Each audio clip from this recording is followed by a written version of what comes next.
ఎన్ని వర్రీస్ ఉన్నా, ఎన్ని టెన్షన్స్ ఉన్నా, అలా చిరాగ్గా ఉన్నా, అలా నైట్ టైం బీచ్కి వెళ్ళి ఆ వేవ్స్ సౌండ్ వింటే ఉంటుంది, హాయిగా ప్రశాంతంగా ఉండిద్ది. అలా అని ఈసారి వచ్చాము, లాస్ట్ వీక్ వెళ్ళాం అనమాట.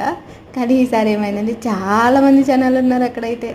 ఏంటో ఎంతమంది జనాలు ఉన్నారా అనుకున్నాం. కానీ అక్కడ అందులో కూడా ఒక మంచి ఏం జరిగిందో తెలుసా, చిన్నపిల్లలందరూ ఎంత క్యూట్గా ఆడుతున్నారు ఇసుకలో తెలుసా.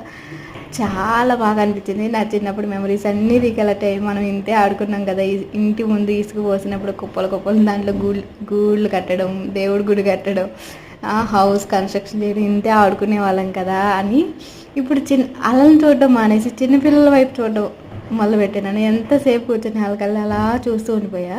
ఇక్కడ ఒక అంకుల్ అయితే సైలెంట్గా ఆ నేచర్ని ఎంజాయ్ చేస్తున్నాడు. చాలా బాగా అనిపించింది నాకు. ఎన్ని వరీస్ ఉన్నా, టెన్షన్స్ ఉన్నా ఒక్కసారి అలా కూర్చుంటే చాలు అనిపించింది జీవితానికి.